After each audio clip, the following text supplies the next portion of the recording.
Би жоохон гэхдээ утга хариулнаа. Өнөөдөр ийм хариуцлагатай сонгуул болох гэж байна. Та бүгд ач холбогдол өгөөд önce цугларсан байна. Би гүн хүндэтгэлтэйгээр асуултууд хариулах ёстой гэж бодож байгаа. Бүх асуултуудыг бичээд авчлаа. Хог гэр оронгүй иргэд замраагүй барьсан хашаа төгжрөл хар ор мэдээ бие биен рүүгээ цацж байгаа угаад энэ бүхэн намайг зүгээр ажиллаа хийгээ явж хахад амар тайван байлгадгүй байсан юм.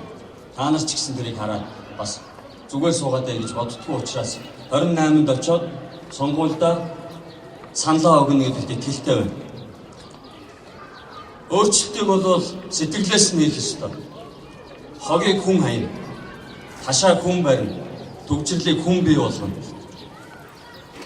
Би энэ рүүгээ цацах угаацыг хүн цацна. Тэгвэл тэр хүнийхээ сэтгэлдээ багаас нь залуу байхаас нь олонсорлынх нь байгууллагаас нь намаараа дамжуулаад зөв зөвтэй ажиллах шаардлага байна.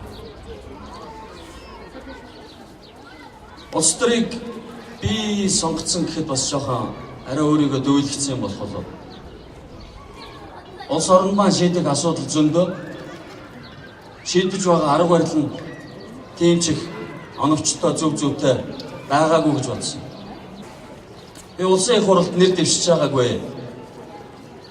2008 оны улсын их хурлын сонгуулиар та бүхний нэг адил очоод өөрийнхөө саналыг өгсөн ардын намдаа Монгол Ардын хувьсгалт нам гэж нэртэй багтана. Баян зүрх төр. Үйл явдлууд их эвгүйгээр өрнөсөн. Юу ч болсон байж болно.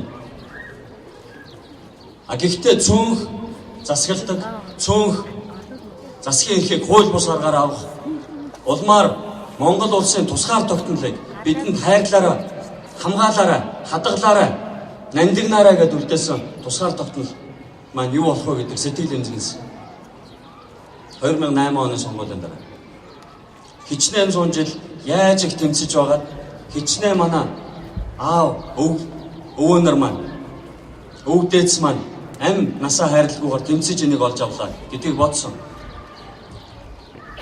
Тэгээ банкаа ажилуулад бизнесүүдээ хийгээд дуйлаанаа зохиогоод төрийн бус байгууллагуудад удирдах зүйл суугаад зурагтаар та бүхэндээ банкаа рекламадад суух тийм орон зай надад үлдээгүй. 2008 оны орон нутгийн сонгуул Сүхбаатар дүүрэгт нэрээ бие дааж дэвшүүлсэн. Эрц бүрдээгүй дахин сонгуул явсан. Би банкныхаа захирлаар ажиллаад үлдсэн. Харлуулах, борлуулах ажиллагаа бол явагдана гэдгийг би улс төрд орохдоо мэдсэн. Би өөгүй өндөг шиг хүн биш. Гэхдээ нөгөө талдаа бол ажил хийж байгаа хүмүүс алдаа гаргадаг. Ажил хийхгүй байгаа хүмүүс алдаа гаргахгүй байдаг. Ажлыг бол би хийсэн.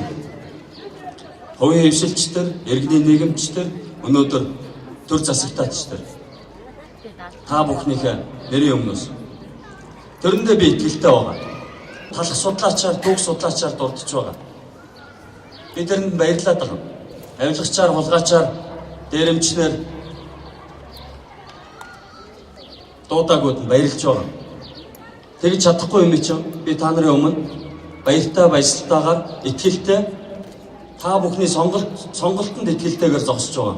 Тэгээ үгээ хэлж байгаа. Намайг өөрөөр зовлож чадахгүй болоод арга нь барагдаж байна. Талх маань ер нь бол 250 босч байна. 250-аас 300-ийн хооронд босч байгаа юмыг өнөөдөр 650 өдөр болгон миний ширээн дээр нэг төрлийн талхыг авчираад энэ талхны үн гэдгийг эсэргүүцээд хэлсэн. Нэг компани үнээр талхны үнийг илэрхийлж болохгүй. Талх маань 250-аас 3000, хүсвэл 100000-ын талх байна. Үнийн асуудал тэр үед яг сөхөгдсөн.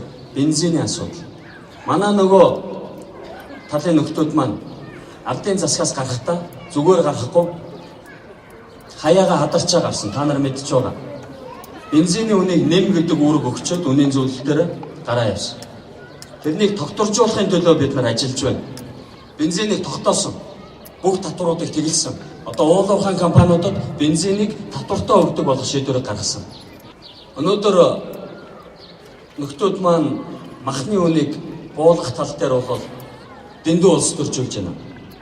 Харамсалтай нь бид нар дэндүү шударга юм. Манай ахмадууд, манай үе үеийн лидерүүд их хувьчлалын үеэр ч гэсэн 96-аас 2000 оны хувьчлалын үеэр ч гэсэн дандаа залуустай итгээд юма бариулцдаг байж. Нөгөө талынхаа нөхдүүд. Би нэрийг одоо дурдаад яг миний сайн таньдаг мэддэг хүмүүс байна. Та нар өөрсдөө өмч хувьчлалын комисси хэн барьж ирсэн, төрийн өмч ороод хэн барьж ирсэн, банкуудыг яаж явуулсан. Өнөөдөр Ардын намын банк гэж юу гэдэг юм? Талбайг тойроод хүүхдийн паркийг ямар компаниуд авсан судлаад үзээрэй. Дандаа буруу явуулсан. Дандаа нөгөө талдаа өгсөн. Махныхаа сүлжээг тэр чигээр нь бариулсан. Махны үнийг аль дээр буулгачих байсан. Тэгээд тогтворжуулж чадлаа. Одоо буулгана. Буулгахын тулд ялах хэрэгтэй. Манай намын шинээр нэр дэвшиж байгаа залуучууд хий бүтээ гэсэндээ улс төрд орж байгаа юм шүү. Алдаж байгаа хийж чадахгүй байгаа. Хариуцлага тооцож чадахгүй байгаа. Шударга ёсыг гаргаж чадахгүй байгаа. Нөхдүүдээс цөмөрөө салъя. Сайн хүмүүсээ дэмжиж. Иргэндээ тэгш боломжийг олгоё. Нийгэмдээ шударга ёсыг тогтооё гэд энэ урианда чин итгэхэд би та бүхнийхээ өмнө өнөөдөр итгэл үзүүлээд манай багийг намтаа маань хамт гаргаж ирээч гэж хүсэж байна. Баярлалаа.